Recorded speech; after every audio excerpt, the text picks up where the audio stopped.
Texas. All right, all right, all right. Welcome into the DGD Podcast. Boys, what a show we've got for y'all loaded tonight. We have got a loaded show. Dogs go into Austin, Texas and come away with a double up victory, if you know what I'm talking about. Um, Happy birthday, Parker. What a game. And we've got one of the Brigadiers here with a birthday. So shout out Parker Curry for his birthday. 22. Man, makes me feel old. Makes you feel old. Shoot. That makes you feel anxious.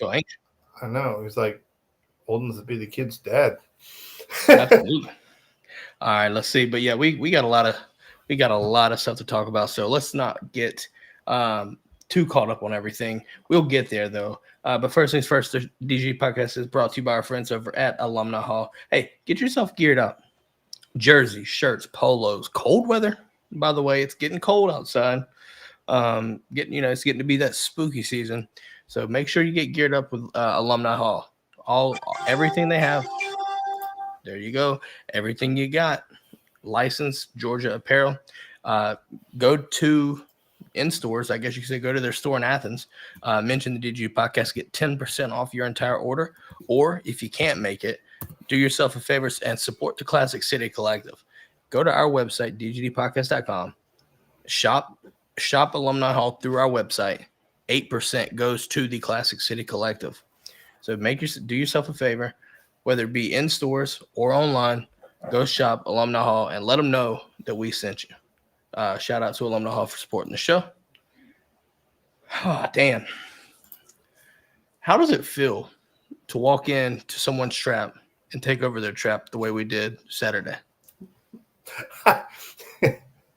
That's not my lingo, so I don't even. I mean, I know what it means. Let me deculturize it here.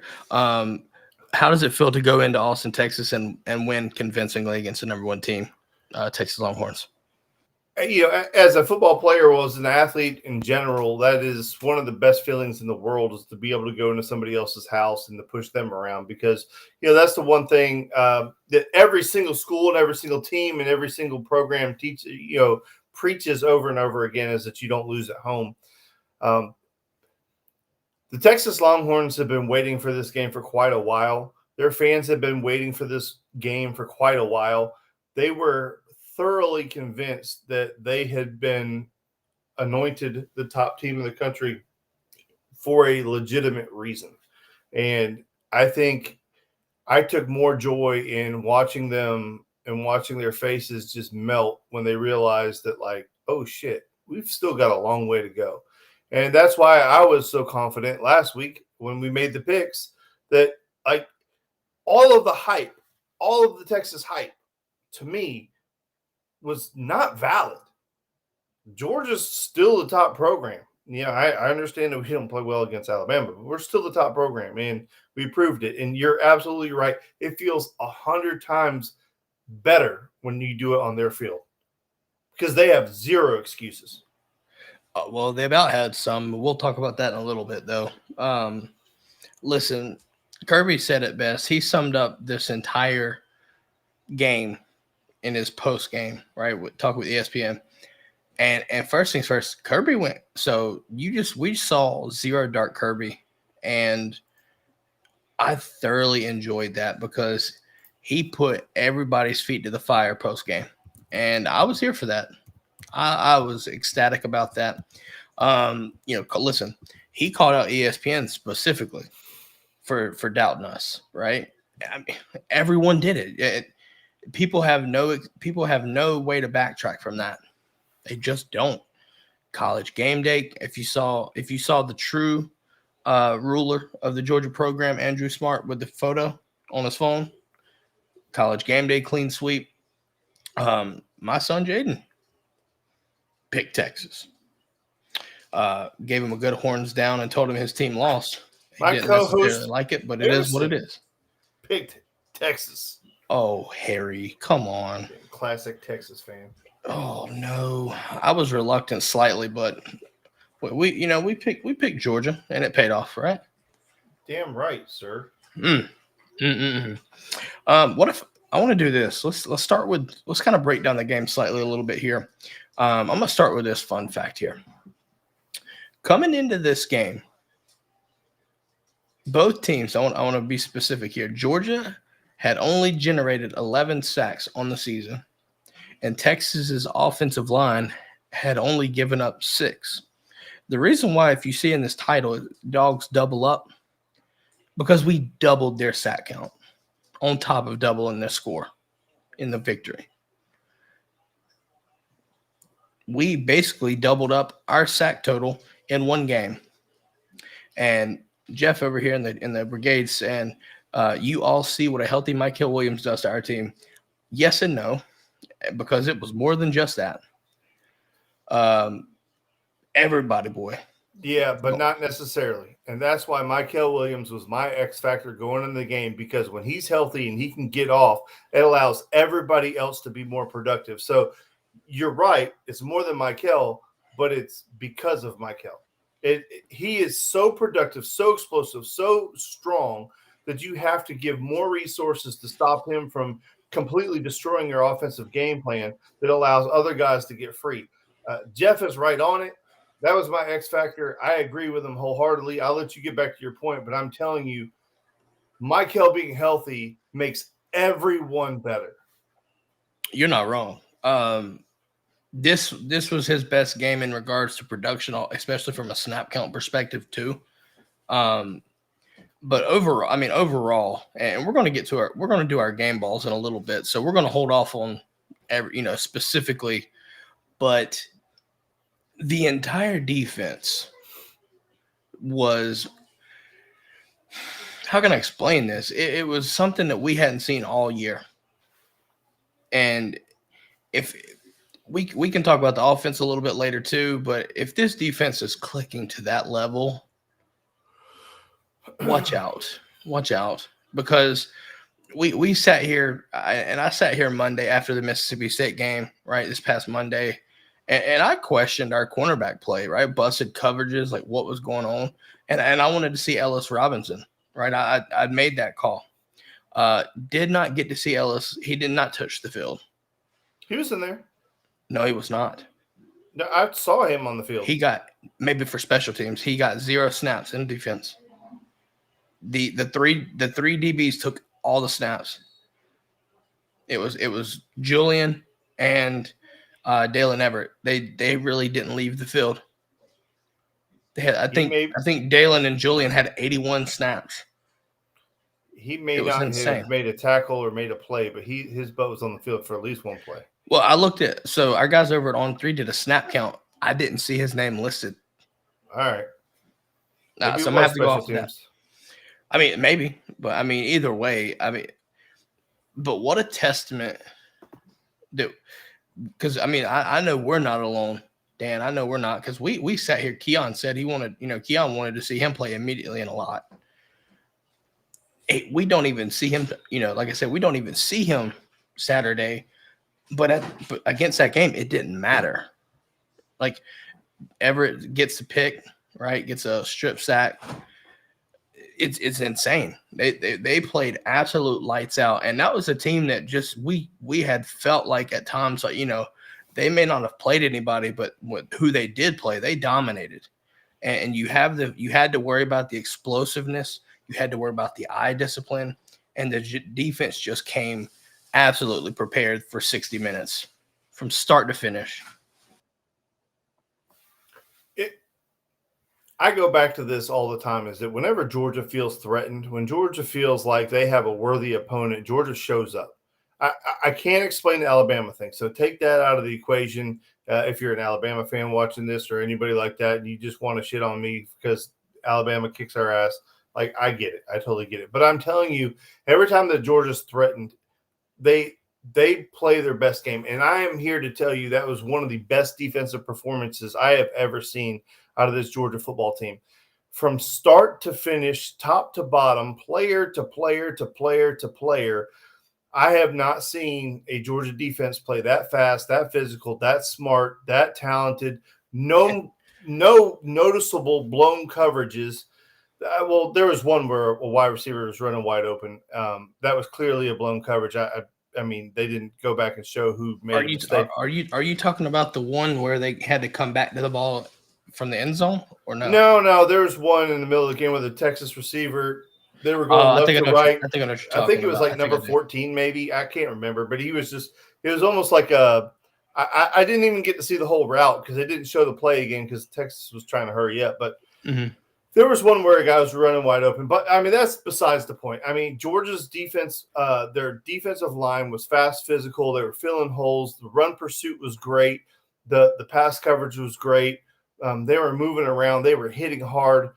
Absolute horseshit targeting calls. All three of the ones that they looked at were absolutely atrocious. The one on I can't say his name very well. Aguero. Thank you. That was a perfect form tackle. Yeah, he lowered his head, but he went to the side of the body and led with his that was perfect form tackle. And I guess they don't teach it that way anymore. You're not allowed to. But and then Dan Jackson, the other guy, bends over in half and is trying to spear Dan Jackson in the sternum. What the hell did you want him to do? That part just drove me crazy. But defensive line, Michael Williams, Jalen Walker, TID, all of the guys on the inside. It's CJ Allen in the middle was great, fantastic. Our outside linebackers were moving, flowing to the ball. They could not run the ball. I don't know what they ended up rushing wise. They had, so if I'm not mistaken, they had 29 yards on 27 attempts, 1.1 yards per carry. I know before all the penalties, with sack yards included. Before all the penalties shenanigans started, and right when they made the switch to Arch Manning, they were negative passing and negative rushing for the game. Well, at the half, I think, if I'm not mistaken, at the half they only had not even 30 yards. Well, I mean, yeah, but it was just absolutely insane, and that was I think that's why so many people get frustrated with Georgia, is because we all know how freaking good they are. And when they want to put it out there, it's just they're incredible. Now, we haven't started talking about the offensive performance yet, and I have some opinions on that. The defense played incredible, just incredible. Yeah, we're definitely going to get to the offense. We have to, but I just can't get enough of what I saw defensively, because you brought it up that this is one of the best defensive performances we've seen in quite some time. I'm looking at this, and it wasn't just one specific player. Jalen Walker he made himself millions Saturday, by the way. But if you really look at it, it started from the inside and it worked its way all the way out, because you had Nazir Stackhouse, Warren Brinson, right? TID. I mean, I could literally just go, you name a player, and everyone did their job, and they did it. They did it extremely well. I thought interior held their own. They just were more physical, and it showed. I know Keon's not here tonight. He has no voice. So obviously it's going to be hard for him to talk. He was there, and hearing some I guess you could say some inside the stadium testimonies. One of the things that we talked about was the physicality, and when he was sitting in his seat, the Texas fans around him kind of just looked shook. They looked shook after the first hit. If you remember their first run, where we basically just smacked them and stonewalled them pretty much. And it was just one of those things where he said that they just kind of had this look on their face like, what was that? And he was, to the point, he was just saying that, you act like you ain't never seen nobody get hit before. Yeah, that's just what we did. And it was like that all game. So, I mean, again, that's what happens when you win the trenches. It starts in the trenches, but overall, this defense was just more physical. They were hunting. Guys, this whole defense got kicked out of the all-you-can-eat buffet. They ate too much. Tell me I'm wrong. Yeah, I think that part's corny. I love Kirby, but sometimes his lines are a little corny. But I mean, he ain't lying though. They did eat like crazy. I guess. I mean, no. To be fair, you could say they ate a little bit. They hunted too aggressively at times because I'm not gonna be mad at it. But I don't give targeting calls and stuff. Yeah, I mean, you get over that, but you know what? It's a philosophy and it's a point, right? It's a point that they're trying to make is that they were trying to make the point that they're still the most physical team in the country when they. I think the caveat to that is when they want to be, right? Because we have not seen that performance in any other game so far this year. Maybe they were trending towards it the second half of the Alabama game, right? They started to play a lot more physical, but they haven't shown up to a game that pissed off and that angry in quite a while. It's been quite a while, but that's part of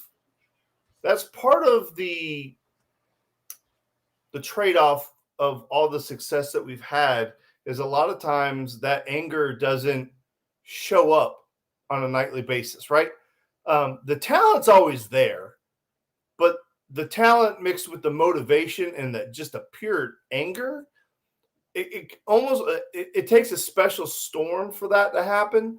And I think the game itself, how big it was, how important it was, plus the fact that, like Kirby mentioned, that they were embarrassed last week against Mississippi State. So you have a group who's extremely talented. Now they're motivated and they're a little bit embarrassed. I mean, that is the perfect storm for an ass whipping. And the one thing about defense is defense travels.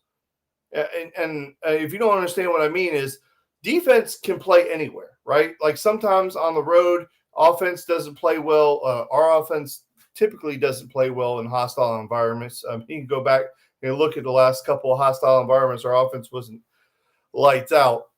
But defense is defense, and they can play well anywhere. And our defense, again, and I know we're kind of beating a dead horse almost to the point now, but that defense was absolutely incredible. And you have to give a lot of credit to the defensive staff for putting together a ridiculous plan.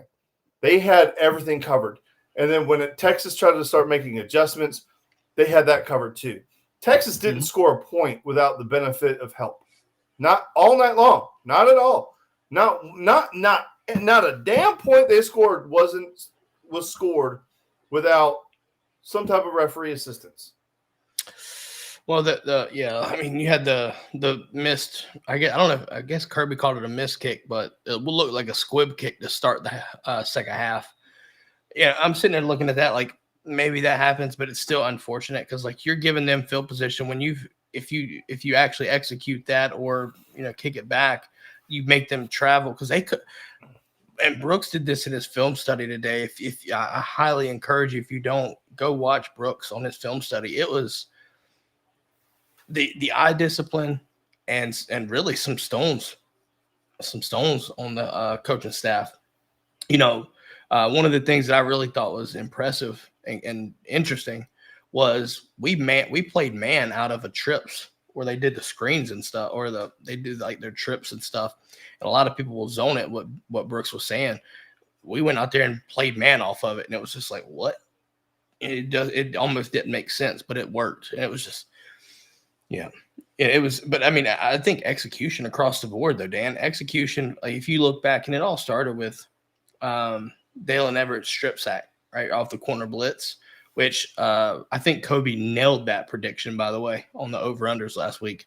He stated that. He called a safety blitz or a corner blitz sack. Sorry. But nonetheless, though, right, like if you watched Everett, he gave no hints, none, while also watching the front four go do a nice little wrap stunt. And it forced the tackle, basically forced the tackle's eyes inside so that they had nobody. And then you sent somebody up a gap to account for the running back. No shot. Had no idea, saw it coming. Bam. The game plan defensively was dialed up to a fucking T, and it showed. Well, I think one of the most impressive parts about that defensive performance is how they were able to respond to all of the terrible positions that the offense put them in. They gave them sudden changes multiple times, couldn't take advantage of the great field position that the defense was giving them, and yet the defense responded time and time and time again. It's just, again, incredible. But we have to talk about that offense. We have to talk about that offense. We do. The defense did a great job of getting off the field and giving the offense incredible starting field position all night long, multiple times inside Texas's territory, that's where we started the drive because of our defense, either with a turnover or just a great job getting a short punt, whatever the case may be. Well, also had like you said in regards to special teams, Anthony Evans had that nice return that got us about to the 28. But then we've also had them. We stopped them on a couple fourth down conversions as well. Mm-hmm. So it was complimentary football was really a thing. But let's get to that offense though for sure. Yeah, there was no complimentary at all because that offense didn't do shit with it. I mean, honest to God, if you go back and look at the field position and the opportunities that offense was given, and then driving down the field, it should have been 35-0 at halftime.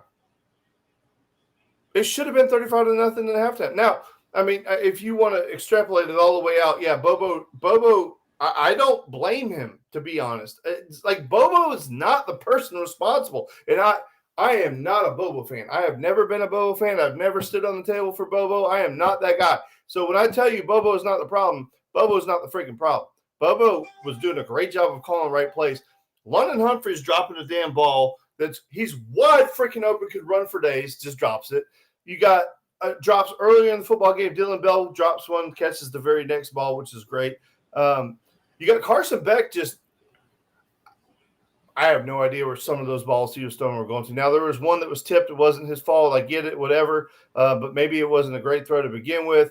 Eric Zier, because I listened to the first half of the game on the radio, Eric Zier was about to lose his ever-loving mind with Carson Beck. And he was trying to be polite, and he wasn't whatever, but he was getting angry. Like you could hear the frustration in Eric Zier's voice when he was talking about Carson Beck. There's the one where he threw the interception on. He said he should have thrown 2 interceptions on that drive because I guess there was one that got dropped or because they were wanting to replay. I don't know. I didn't watch that part of it, but I don't know what the problem is. And we talked about it a little bit before, and I think Jeff kind of came at me a little bit talking about he's getting paid a lot of money. There's no excuses for the man. And I sometimes I go out of my way to make excuses for quarterbacks, but I'm to the point now where I've got nothing for him. I've got nothing at this point. He just doesn't play well in the game. I got you. I'm telling you right now, former quarterback and knowing Carson is a rhythm quarterback. If you get him some easy things up front, right? Some nice passes to get him into a comfort zone and get him into a rhythm, right? Rhythm quarterback. We've seen what he can do when he's in a rhythm. And Rudes over here has a perfect thing, perfect comment.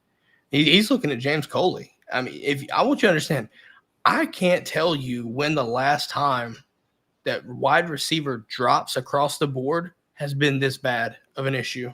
It's a massive issue. And the reason why I bring that up too, it impacts Carson Beck. Because if you're doing the right thing, you're making the right reads, but you throw the ball and the receiver drops it, it's demoralizing. It makes you question things, right? It makes you, there's not any amount of trust. You have to build that up, right? That's repetition, successful repetition after successful repetition. You sit there, open up with a drop pass, and then within the first 4 or 5 passes, you've already got 3 or 4 drop passes. It's not just this game either, Dan. It's been throughout the season. We've had issues. I want to let it be known, Arian Smith did not drop a pass.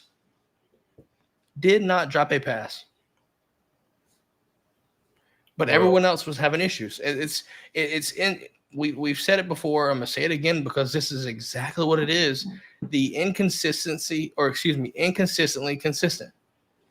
Or consistently inconsistent. Wow. Sorry.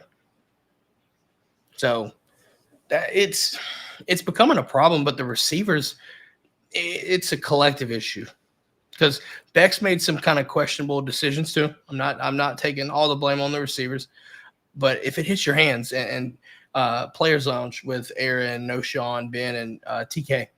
TK called it best. He was looking at the receivers too. He's like, man, if it hits you in the hands, don't matter if it's high, don't matter if it's behind you, you got to catch that. Well, it's going to help everyone out. Yeah, I was obviously after a big win like this, you're bouncing all over the place, right? Just trying to find any Georgia information anywhere you can find it. And I was watching a place, and one of the comments was talking about, are we sure that James Coley's even a good coach? Like, we know he's a hell of a recruiter. Yeah. But Georgia fans were willing to pay for his bus ticket out of here the first time. And then we bring him back. As a coordinator. As a coordinator. But, do his position groups ever perform well? It's a fair question. He was the offensive coordinator in 2019. We had all of our guys basically hurt, and you had a freshman George Pickens. If not for him, it would have been even worse. And then comes back this year, and drops are plaguing this offense. Somebody needs to invest in a jugs machine or something. I have no idea. It blows my mind. And I think it's a confidence issue, man. And the other thing too is I am over being criticized for asking for a 5-star wide receiver. They're like, oh, so you're saying that only a 5-star can catch the ball, that 4 stars? What about Lab McConkey? Okay, one fucking guy. All right. So you're telling me Jeremiah Smith, can't use him on this team. You're right.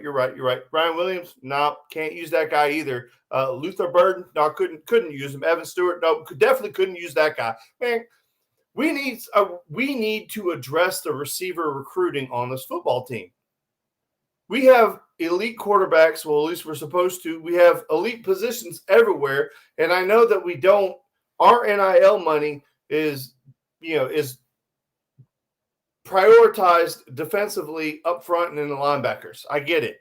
But somebody, for the love of God, spend some money on a freaking wide receiver that can go get the damn ball. How good would this offense look right now with Jeremiah Smith on the side? Right?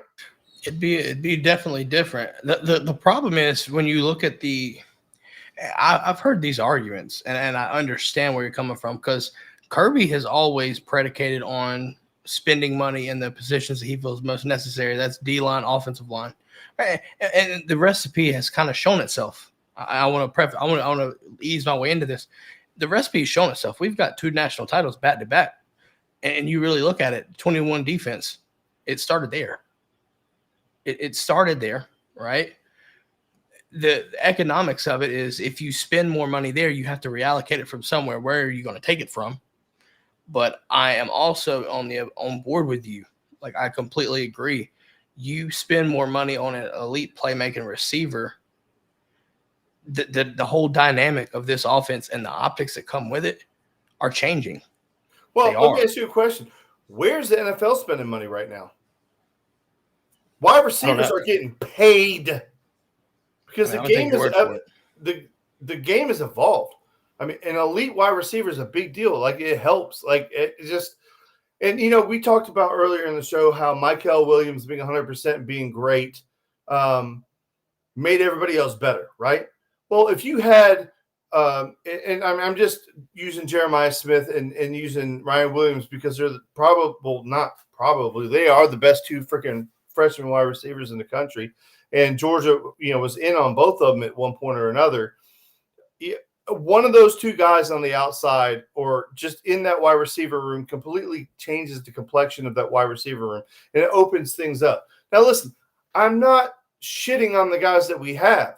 They're just not that guy, right?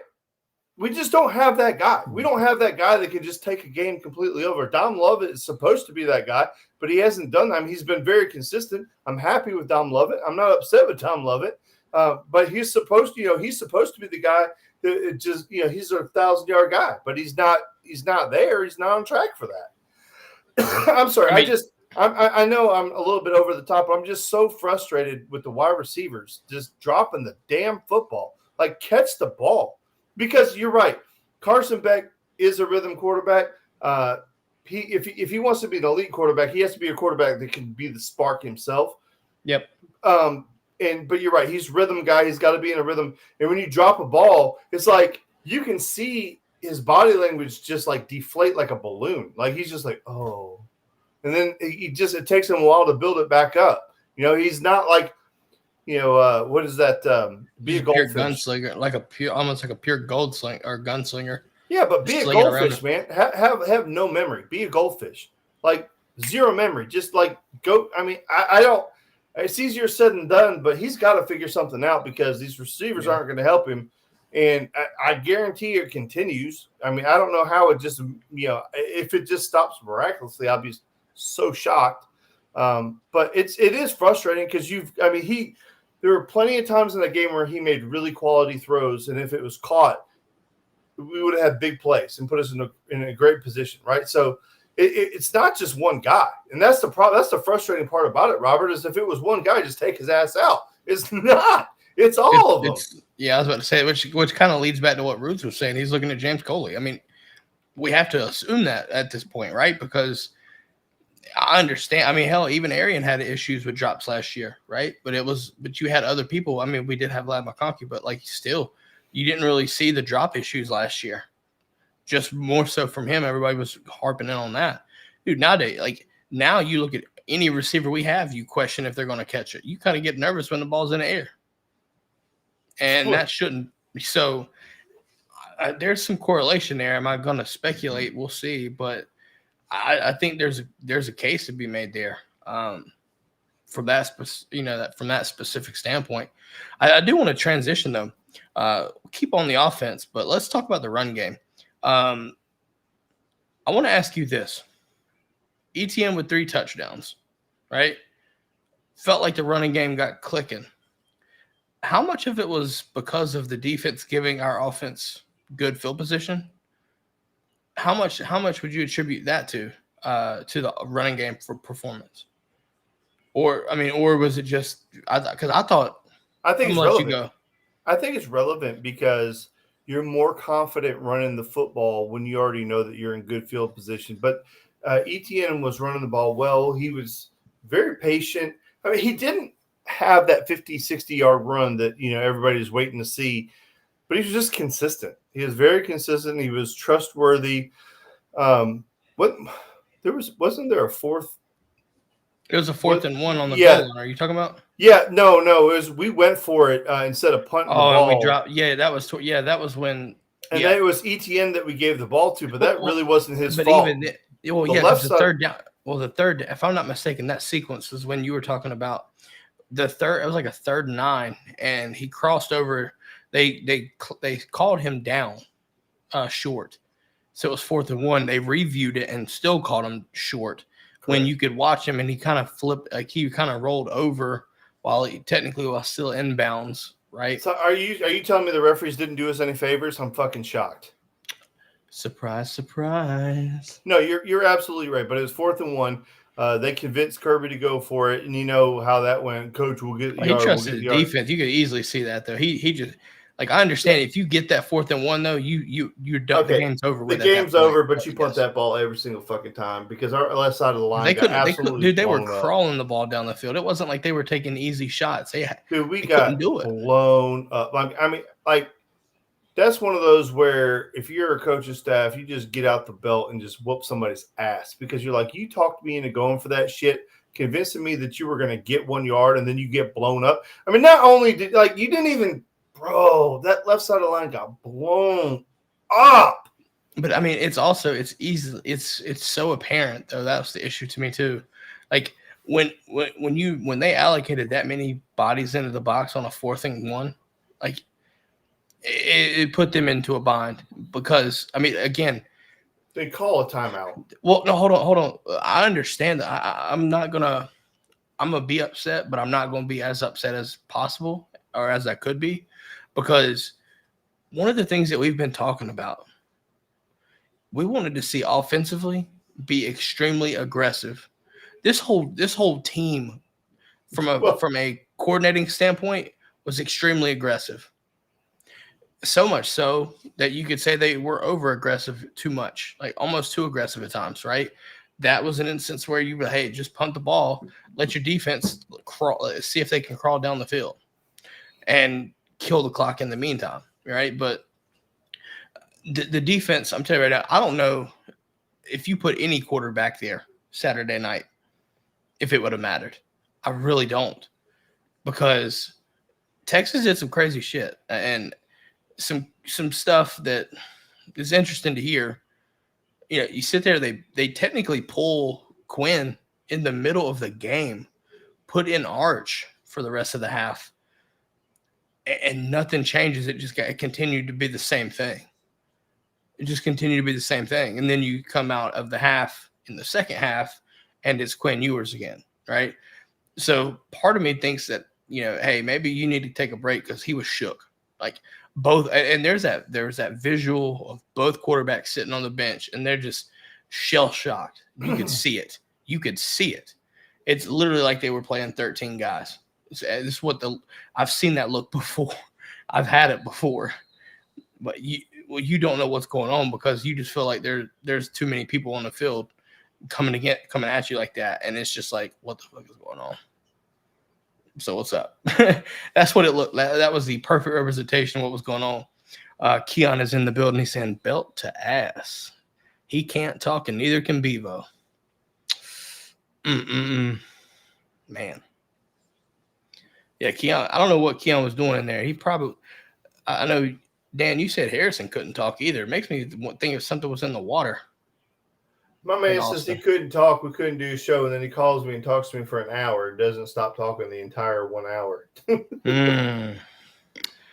You know what, though? Speaking of water, I got to do this. It rained. It rained in Austin over a play. I feel like it's I feel like we have to do this at this point. Listen. I'm sure y'all know by now what we're about to talk about, and it's the most egregious thing I think I've ever seen in officiating. I'm just saying. You sit there, get a quote unquote DPI call, right, on a pick that they returned to like 8-yard line, 9-yard line, or whatever. They call it a defensive pass interference, spot the ball, state what's going on. The ref states it. They're lined up to play the next play. And then play stops. And sure enough, it's just fucking raining. Just water bottles, beer cans, all types of containers, right? Just water pissing out of the sky, basically. And I'm sitting there looking at it, and it's just like, okay, this is Tennessee all over again. But ultimately, they take some time to clean up the they take time to clean up the field, and by that time, the referees come back with a overturn on the call. They pick up the flag and they give it to Texas at the 8 or 9 yard line. There's one issue though. It's a non-reviewable play, so the SEC officiating completely changed policy, I guess.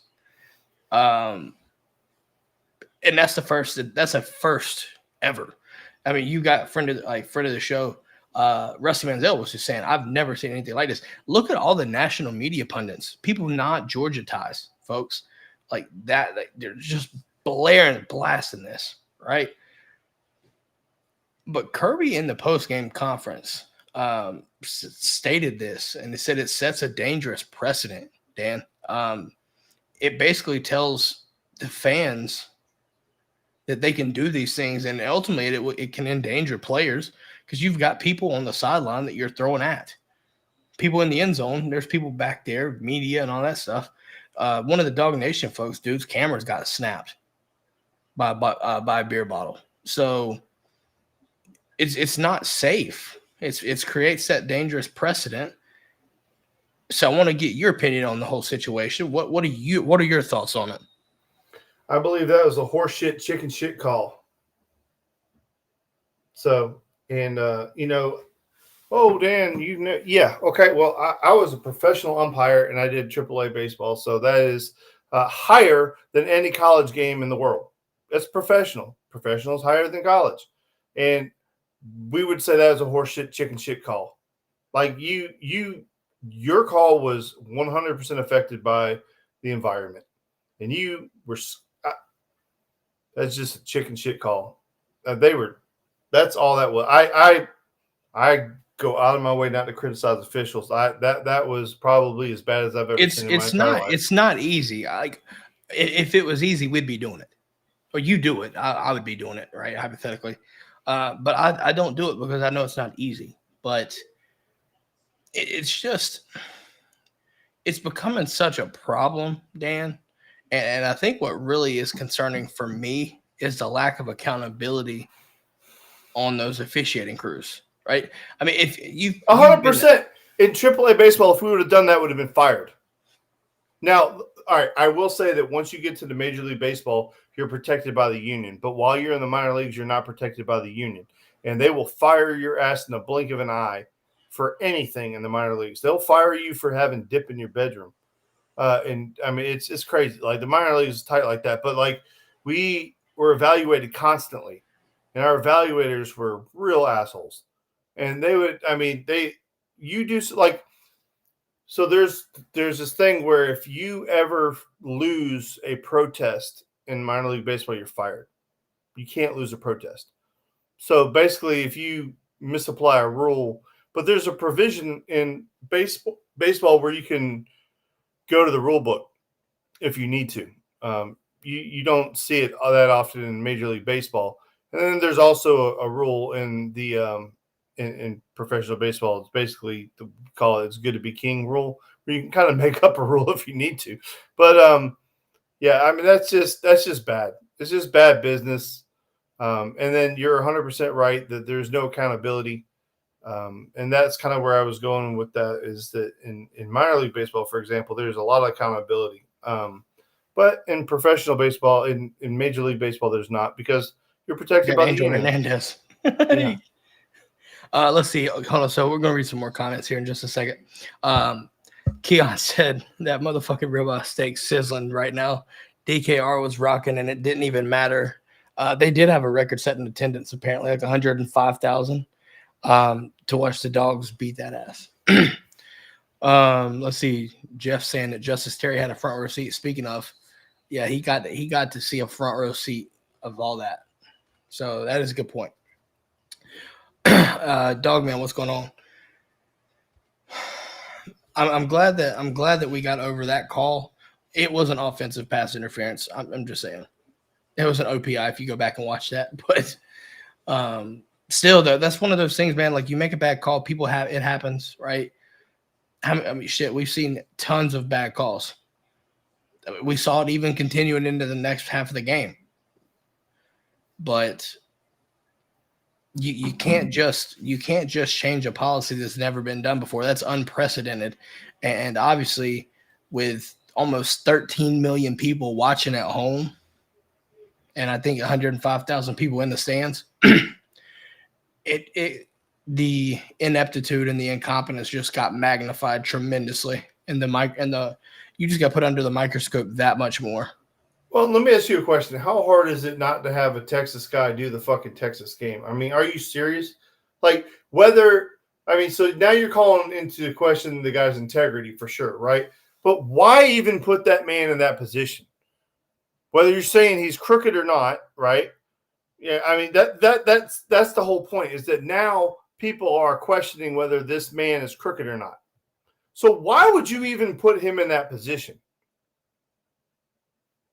Like, in my history, I have put in social media that I'm an Atlanta Braves fan, right? I could never do an Atlanta Braves baseball game, ever. They wouldn't allow it. There was a guy, Wolf. His brother was a pitcher. Jim Wolf was the umpire, and I can't remember what his brother's name was. His brother was a pitcher for the Phillies. Couldn't do Phillies games. It's not that hard. Like, don't give somebody a chance, right? Yeah. Excuse me. Jeff brought up a good point. And I also heard this with No Sean on the player zones as well. Jeff says, good thing they overturned that shit, or else we would hear about how it impacted the final score. It didn't matter. Now they have no excuse. Yeah, that's the same thing that basically No Sean had talked about as well, just maybe slightly different. But that was I'm telling you right now, if they would have upheld that, we could have beat them by 4 scores, and it would have been about that play, and that was it. You're right. So, I mean, to be fair, now that it gets overturned, right, you took belt to ass, and there's no excuses. You just got your shit pushed in at home by a real team. So there you go. By the way, Sam Ehlinger curse continues. Oh, is that the we're back thing? Yeah. The funny thing is, I remember, I don't know if y'all remember this. I'm sure Georgia fans will remember this, because this is when a lot of people thought that we had quote unquote made it. Texas fans joined the SEC. Oklahoma fans joined the SEC. Texas fans, there's video of them. We want Georgia. I think everybody's seen it by now. And boy, they got Georgia, didn't they? They got Georgia Saturday. Be careful what you ask for. You just might get it. Oh, they did. See, Keon saying, well, Sankey has to do something with it. Yeah, listen, and the SEC, they penalize, or they fine Texas $250,000, and they're forcing them to investigate this stuff. But that shouldn't be. And see where I'm going with this. And I want to see if this makes sense. It looks as if the SEC is saying, "Hey, look at what Texas fans are doing. We're doing this," while the back door is opening up, and the cheating boyfriend is walking out the door, aka the officiating crew. The responsibility is going off of them. I don't like that one bit. Well, they're not going to hold them responsible. I know they're not, and that's why this shit will never change until they do. Because I'm telling you right now, you can mark this down. It is 11:07 on my computer, 10:21:24. This shit's going to happen again. It's just a matter of time. It's going to happen again. I don't remember what show. I think it was the. I want to say it was the Darinoka, his show, the SEC, the end of the day. I can't think on the SEC network. It's the end of the day show. It's Darinoka, it's Chris Doring, it's Ben Watson, and they talked about SEC final. Yes, like so SEC final. How there's no standard for officiating. There's no unified board. It's you have all these different groups, right? And they make up their own rules and do their own things.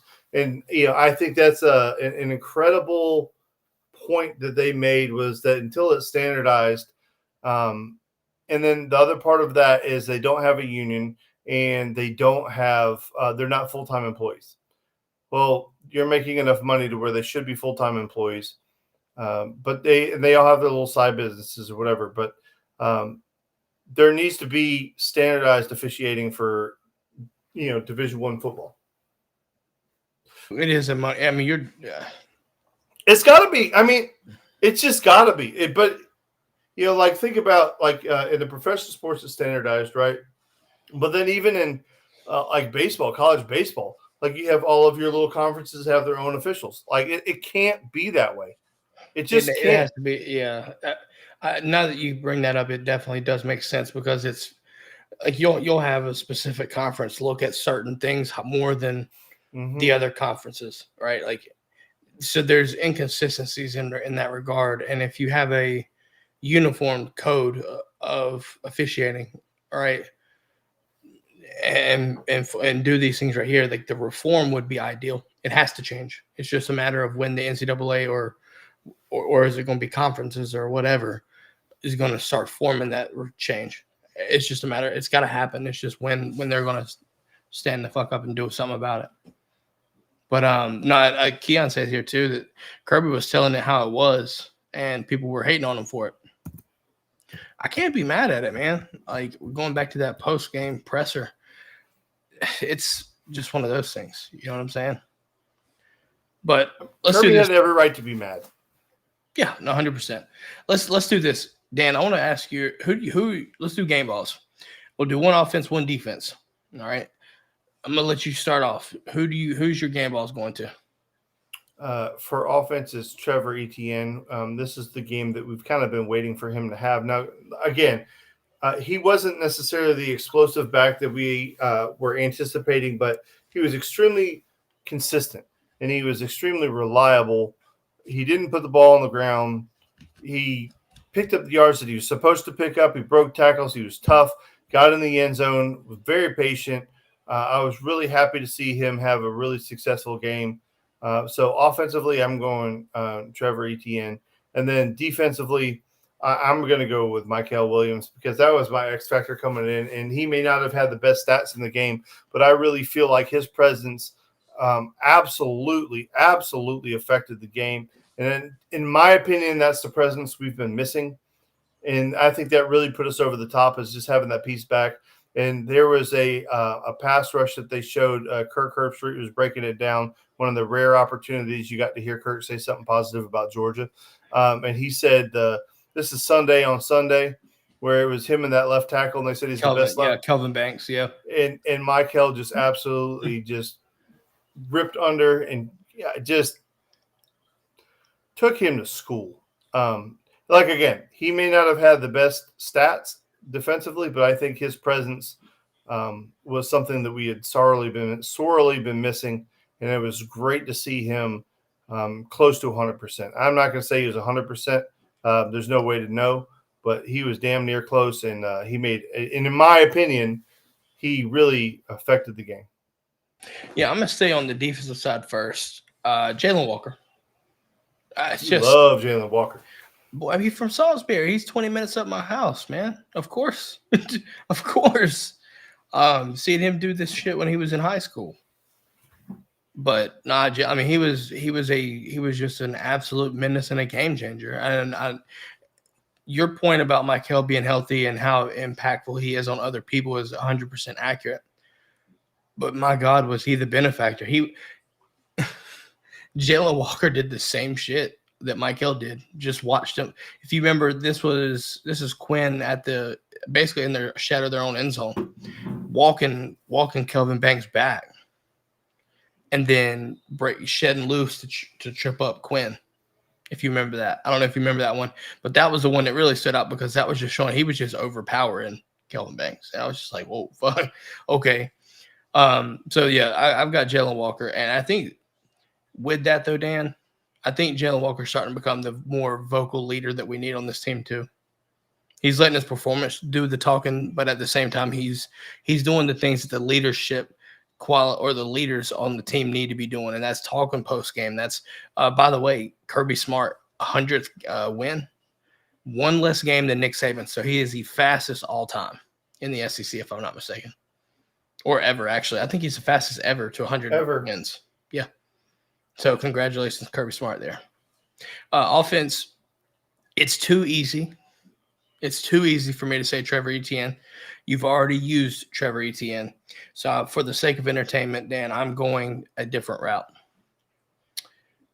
Give me Xavier Truss, and I'll tell you why.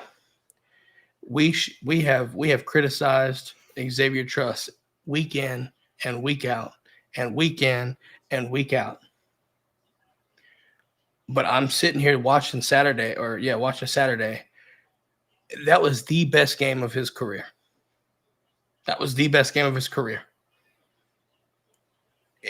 I have to give credit when credit's due.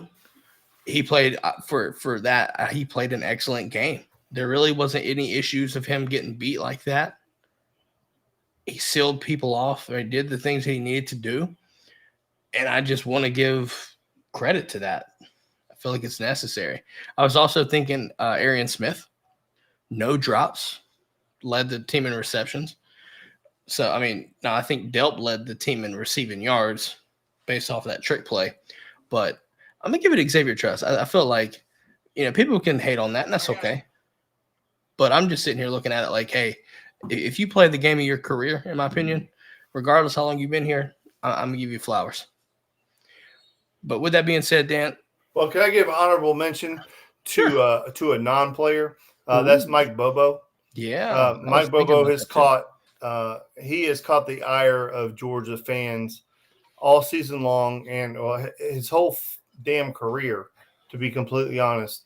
But I can't. I mean, obviously you can nitpick everything to death if you want to, but I thought Mike Bobo called probably his most complete game that he's called, and I have criticized him that he has not shown up in the biggest games, and he has not had great games in our biggest games. I think he did a great job, and then when we absolutely needed to get a touchdown, I mean, they scored the touchdown to make it 23-15, and we had to drive the field. I believe he just walked. It was like a 90-yard drive. Yeah, 90-yard drive, and then to have the balls to call a flea flicker, double, an end around flea flicker, and that took some chutzpah, some huevos. So honorable mention, Mike Bobo. I'm gonna do honorable mention, Dalen Everett. That was we've sat there and talked about secondary being an issue, being a liability at times. Lock shit down, strip sack, pick, the things that we were wanting to see. By God, we got it. We got it. And not only did he get the pick, not only did he force the fumble, recovered the fumble, but he was also striking, man. They tried to throw to the outside short check down stuff. He was right there just smashing people in the mouth.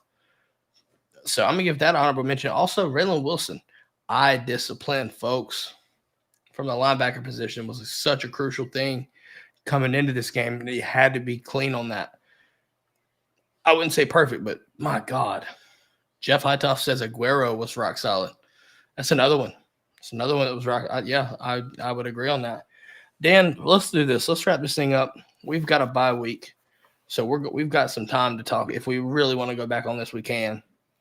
But let's for tonight's sake, let's wrap this up. What are your final thoughts on Saturday?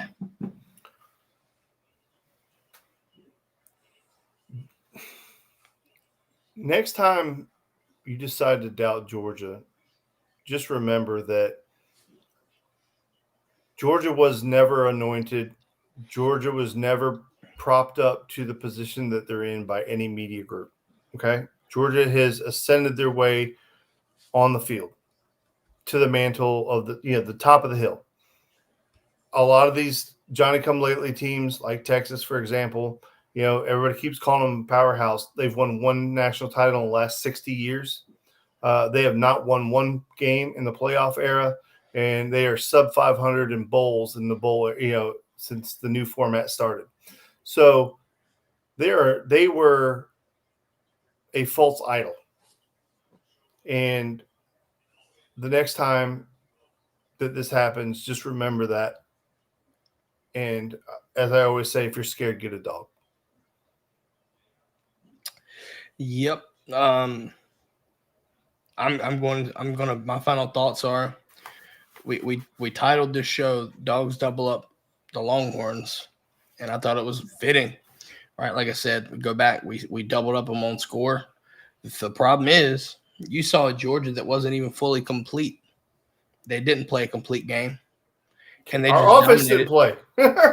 They dominated the number one team in the country. All of the media, by the way.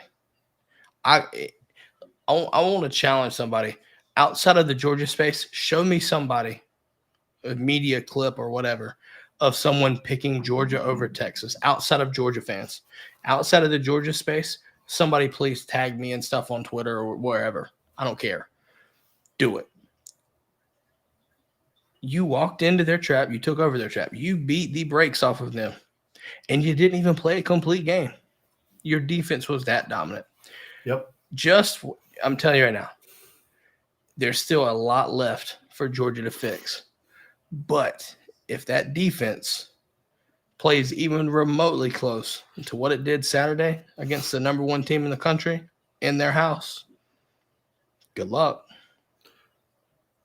Look, before we hang up here, There was a graphic ESPN put out today. If Georgia played Oregon today, who would win the game?